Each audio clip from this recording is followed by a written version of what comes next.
తిరుపతి తిరుమల దేవస్థానం హిందువులకి ఒక పవిత్రమైన స్థానం. కానీ అట్లాంటి పవిత్రమైన స్థానంకి అపవిత్రమైన చేయనికి చాలా కుట్రలు జరిగినాయి, గతంలో కూడా ఇప్పుడు కూడా. అప్పుడు వైఎస్ఆర్ రాజశేఖర్ రెడ్డి గారు సమయంలో కూడా ఇది 7 కొండలు కాదు, ఇది 5 కొండలే అని అప్పుడు కూడా ప్రచారం జరిగింది. దాని తర్వాత జగన్మోహన్ రెడ్డి ముఖ్యమంత్రి అయిన తర్వాత ఒక పెద్ద అపచారం జరిగింది. లడ్డుల్లో వేరే వేరే జంతువులు మాంసంతో తయారు చేసిన ఆయిల్ కలిపినారని అంత పెద్ద అపచారం కూడా జరిగింది. అది కాకుండా తిరుపతి తిరుమల దేవస్థానం ప్రాంగణంలో ఏరియాలో కన్వర్షన్ జరుగుతుంది, అది కూడా జరిగింది.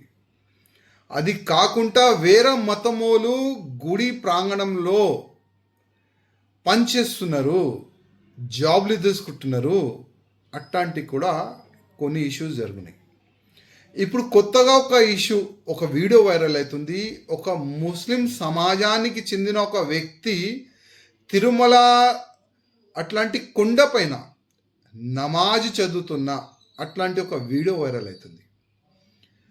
నేను చాలాసార్లు తిరుపతి తిరుమల వెళ్తా, మధ్యలో ఒక చెక్ పోస్ట్ ఉంటుంది. ఒక ఎమ్మెల్యే ఉంటే కూడా అక్కడ వెహికల్ మొత్తం చెకింగ్ అవుతుంది. మేము కూడా దిగాలి, మా మొత్తం సామాన్ కూడా బయట పెట్టాలి. ఒక్కొక్క సామాన్ చెక్ చేస్తారు, ఒక్కొక్క బ్యాగ్ చెక్ చేస్తారు, మంచిది అది. కానీ ఇప్పుడు మా ముఖ్యమంత్రి గారు చంద్రబాబు నాయుడు గారికి, అదేవిధంగా టీటీడీ చైర్మన్ గారికి ఒక రిక్వెస్ట్ చేయాలనుకుంటున్నా. చాలామంది వేరే వేరే ట్రావెల్స్తోని వెహికల్ మాట్లాడి తీసుకొని వస్తారు. మీరు సామాన్ చెక్ చేస్తారు, వెహికల్ ఆపుతారు కదా, అసలు ఆ డ్రైవర్ ఐడి కార్డు కూడా మీరు చెక్ చేయాలని నా ఒక నివేదిక. ఒకవేళ ఆ డ్రైవర్ ముస్లిమ్స్ ఉంటే, క్రిస్టియన్స్ ఉంటే ఇమ్మీడియట్గా ఆయనకి అక్కడి నుంచే పంపించేసేయండి. లేకపోతే మన తిరుపతి తిరుమల దేవస్థానం ఫ్రీ బస్సెస్ కూడా నడుస్తుంది. ఆ వెహికల్ కిందనే పెట్టి ఆ భక్తులు వచ్చిన వాళ్ళకి ఆ బస్సు ఫెసిలిటీస్ ఆల్రెడీ ఉంది, ఆ ఫెసిలిటీస్ చాలా బాగుంటుంది. అదేవిధంగా దీనికి ఒక ప్రచారం చేస్తే చాలా బాగుంటుంది. బ్యానర్ పరంగా కానీ, మీడియా పరంగా కానీ, సోషల్ మీడియా పరంగా కానీ. వేరే మతములు డ్రైవర్లు కూడా ఉంటే తిరుమల కొండ పైన ఎంట్రీ లేదు, అట్లాంటివి కూడా ప్రచారం చేస్తే చాలా బాగుంటుందని నేను టీటీడీ చైర్మన్ గారికి ఒక రిక్వెస్ట్ చేస్తున్నా.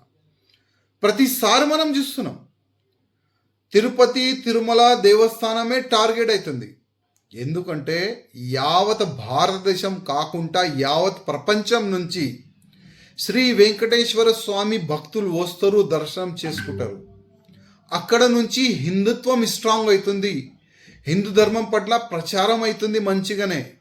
కానీ అట్లాంటి పవిత్రమైన గుడికి అపవిత్రమైన చేయనికి చాలా వరకు కుట్రలు జరుగుతుంది. అందుకోసం ప్రత్యేకంగా మా ముఖ్యమంత్రి గారికి, ప్రత్యేకంగా టీటీడీ చైర్మన్ గారికి నేను రిక్వెస్ట్ చేస్తున్నా, వచ్చే డ్రైవర్ ఐడి కార్డు మీరు చెక్ చేయాలి, వాళ్ళకి రిటర్న్ పంపించాలి ఒకవేళ ఆయన హిందూ లేకపోతే.